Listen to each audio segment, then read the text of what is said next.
সমস্ত শিক্ষাঙ্গনগুলো থেকে, ক্যাম্পাসগুলো থেকে আমাদের ছেলে মেয়েরা একসঙ্গে আওয়াজ তুললো, আমি কে তুমি কে।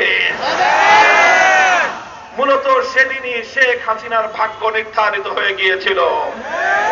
৭২ সাল থেকে ভেজাল মুক্তিযুদ্ধের চেতনার ব্যবসা সেদিনই মার্কেট থেকে আউট হয়ে যায়। এরপরে শেখ হাসিনা বাংলাদেশের ক্ষমতার মসনদে ছিল শুধুমাত্র বুলেটের জোরের ভিত্তিতে বাংলাদেশের ছাত্র জনতাকে হত্যা করে তাদেরকে ভয় দেখিয়ে ক্ষমতার মসনদ আঁকড়ে থাকবার চেষ্টা করেছিল। কিন্তু বাংলার মানুষ, ইতিহাস প্রমাণ করে বাংলাদেশের এদেশের জনগণের সংগ্রামী ইতিহাস হলো যখন তারা মরতে শুরু করে, যখন তারা জীবন দিতে শুরু করে, বিজয় না নিয়ে বাংলার মানুষ কোনো আর ঘরে ফেরে না। ছাত্র জনতার রক্তের স্রোতে শেখ হাসিনা ভেসে গিয়েছে, শেখ হাসিনার স্বৈরতন্ত্র ভেসে গিয়েছে এবং বাংলাদেশ থেকে ভারতীয় আধিপত্যবাদের রাজনীতির কবর রচিত হয়েছে। আমি আজ বলতে চাই, এই যে বাংলাদেশের স্বাধীনতাকে একবার ছিনতাই করা হয়েছিল 1972 সালে, 2024 সালের এই দ্বিতীয় স্বাধীনতার পর আবার 2025 সালে বাংলার স্বাধীনতাকে আবার ছিনতাই করবার জন্য কুচক্রীরা উঠে পড়ে লেগেছে।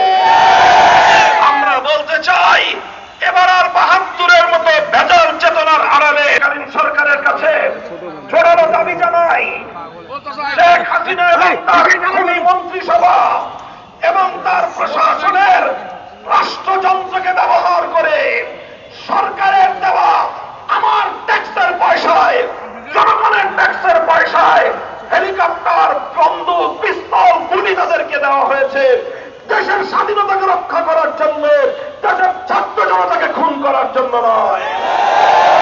প্রশাসনের ঊর্ধ্বতন যেই সকল কর্মকর্তাদের নির্দেশে 2009 সালের পিলখানা ট্রাজেডিতে, 2013 সালের শাপলা চত্বরে, 2021 সালের মোদী বিরোধী আন্দোলনে, 2024 সালের বৈষম্য বিরোধী আন্দোলনে যারা এদেশের নিরপরাধ মানুষকে পাখির মতো গুলি করে হত্যা করেছে, প্রশাসনের ঊর্ধ্বতন নির্দেশদাতা সকলকেই বিচারের আওতায় আনতে হবে। শেখ হাসিনা এবং তার ডেসপেনশনদের বিচার নিশ্চিত করতে হবে বাংলাদেশে। আওয়ামী লীগ, যুবলীগ, হাতুড়ি লীগ, হেলমেট লীগ, ছাত্রলীগ,